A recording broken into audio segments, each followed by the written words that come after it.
watching all the time. ESPN. To this day, I still watch ESPN all day. So that's all I saw myself doing. When I turned on sitcoms, for the most part, I didn't see people that looked like me, but it was more back then than nowadays. So that was what I was exposed to. So your identity a lot of times is what you see.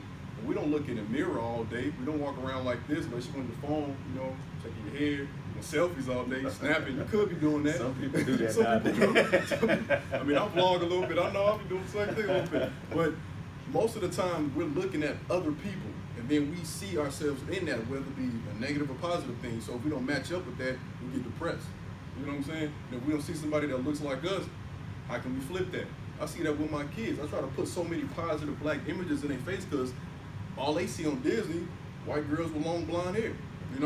That's a reality. So I overdo it sometimes, but I'm like, when y'all leave this house, that's all you're gonna see. So when I was young, that's what I saw. Basketball player.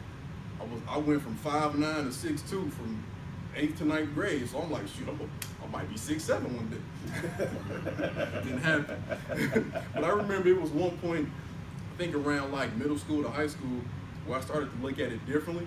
And that's when the wave of high school to NBA players started to happen. We had like Kevin Garnett, that worked out pretty good. Kobe Bryant worked out pretty good. Tracy McGrady worked out pretty good besides the injuries. Of course, LeBron, yeah, definitely LeBron, But there were some people in the midst of that where it didn't really work out too well. And I was in high school at the time, and I'm like, man, I might have to think of something else just in case. One of those dudes, and if you know who this is, I'm gonna have to give you some money. Y'all don't count. Y'all. Leon Smith. Anybody ever heard that name? Leon Smith?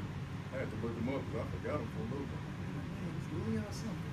Leon Smith was a 6'11" black dude who went to King High School in Chicago, Martin Luther King High School.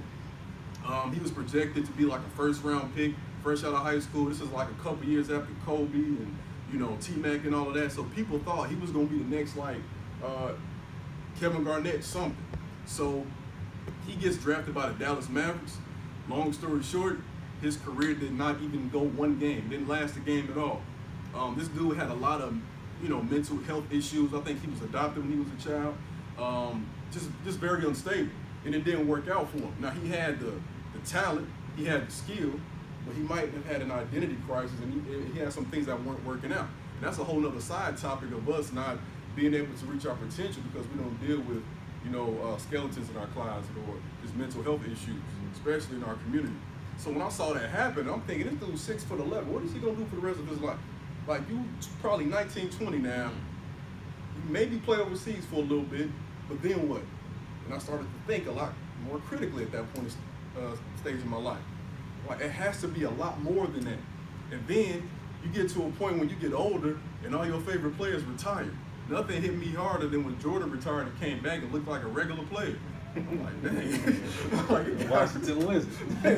Jordan, like I always say, Jordan with the Bulls. I don't count them other 2 years. I just don't count. Not even Jordan with 45. We don't count that.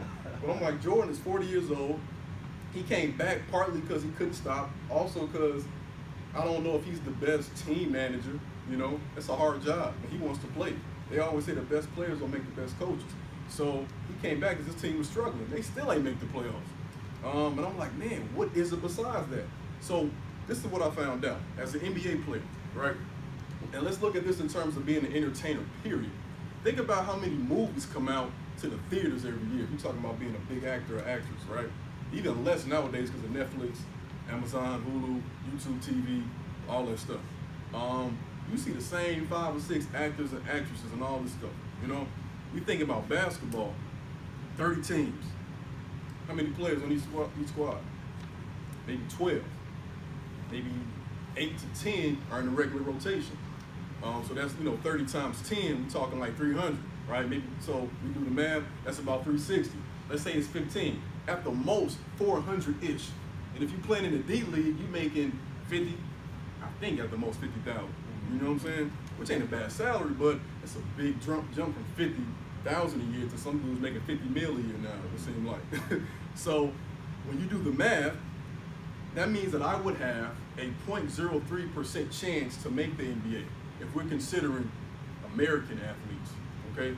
Now what started to happen too around the 90s, the international game. So you got Stojakovic, you got Dirk Nowitzki, a whole bunch of other players that made dudes say, or made a manager say, we need to look outside this country. So you're competing not just with millions of people, you're competing with what now?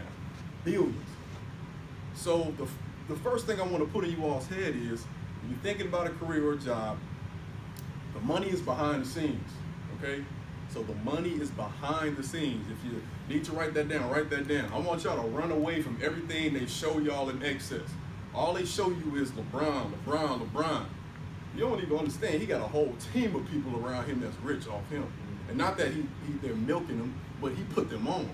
There's more jobs than that. You could be an agent, you could be male or female. You can be an agent, you make 15% of what they make. There's no cap on that. You can have 20 clients. There's a cap on how many they can make. That salary is set. But if you got clients, different clientele as an entrepreneur, there ain't no salary cap. You feel what I'm saying? So the money is behind the scenes. So run away. I'm telling you, everything they show you that's supposed to be good, if it's commercialized, most times it's not good for you. And you start to see that power struggle now when these owners start saying, well, you ain't gonna do this or you ain't playing. I just saw the Miami Dolphins said, if a football player kneels, you might face up to a 4-game suspension. Now who the boss now? And then the NFL contracts ain't guaranteed. So you